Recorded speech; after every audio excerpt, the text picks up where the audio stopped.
My name is Chaona Kwedini. They used to call me Apostle Kwedini.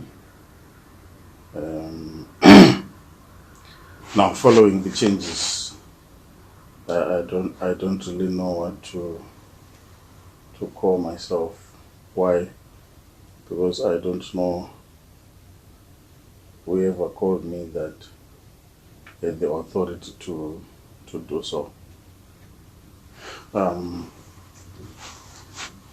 this moment, I'll take it as an opportunity to make a confession.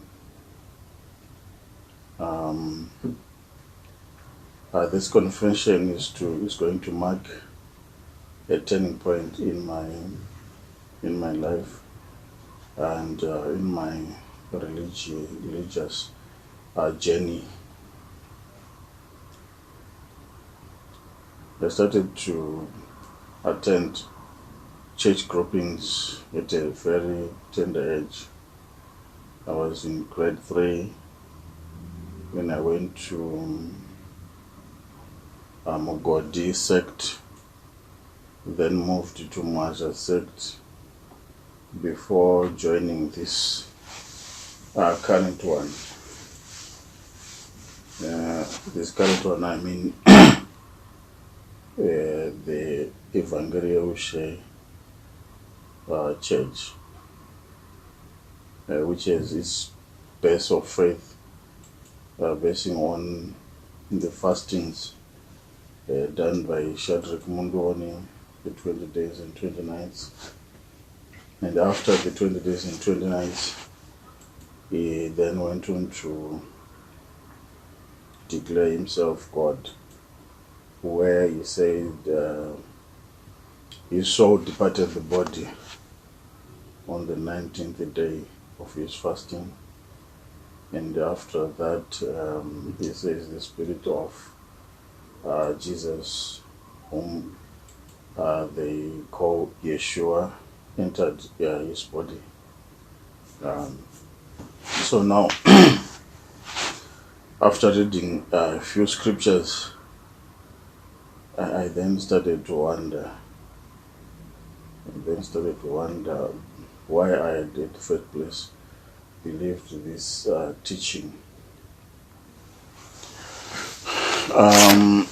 In John 20, verse 17, just after the resurrection of Jesus,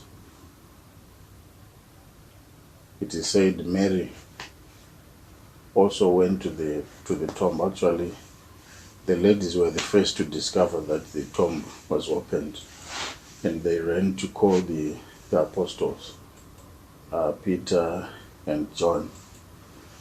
So after Peter and John departed the sepulchre, it is written that Mary remained behind.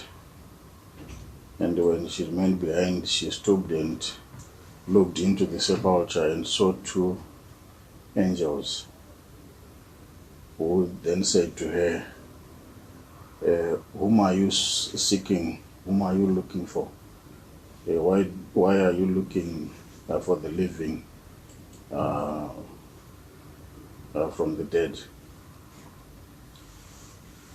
Now when she turned, she saw someone whom she thought was the owner of the farm. And she began to ask him, where have you put him, that I may go and take him? Then when she called her, she heard the voice and she recognized it. And then she said, oh, it's the Lord.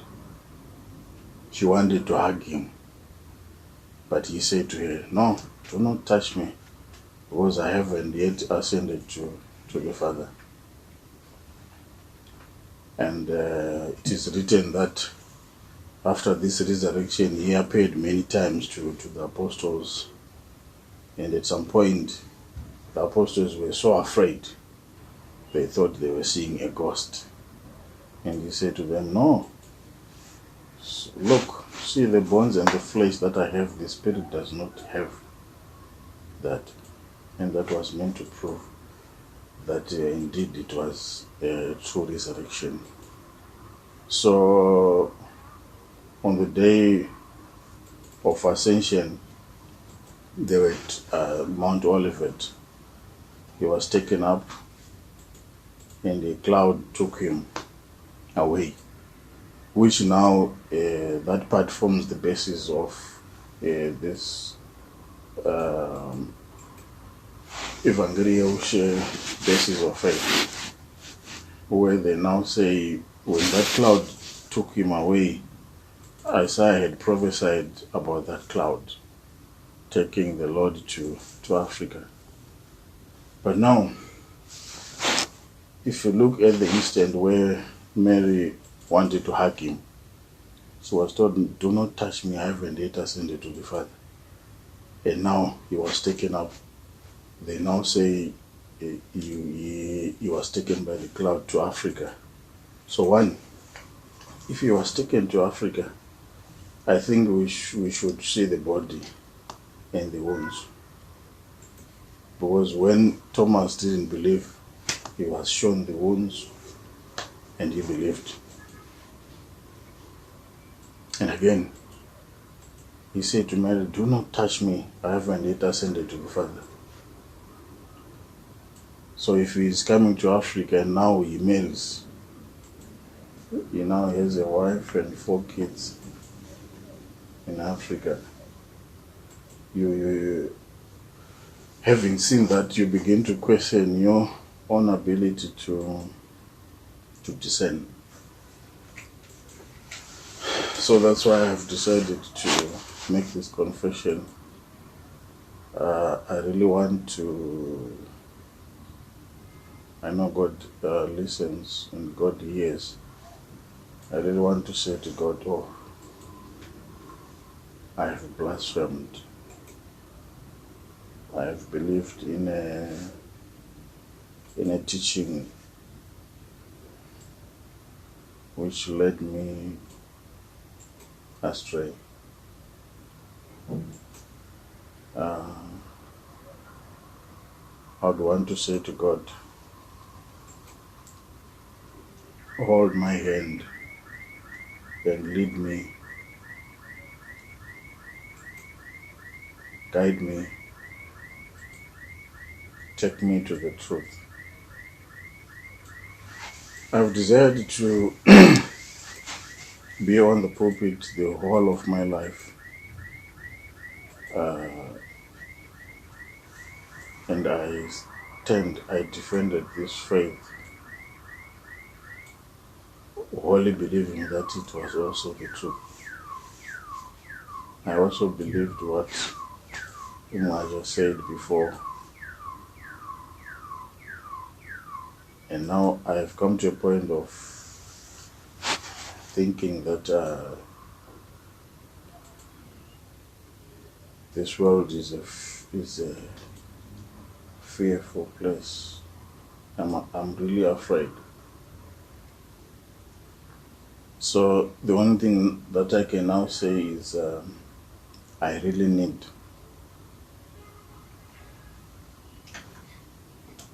to see your face, oh God.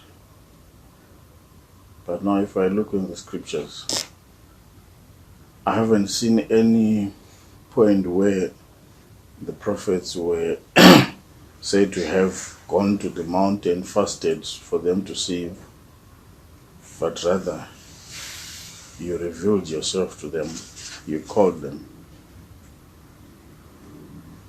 But today, people will teach you, tell you to look for God, but where do I find you?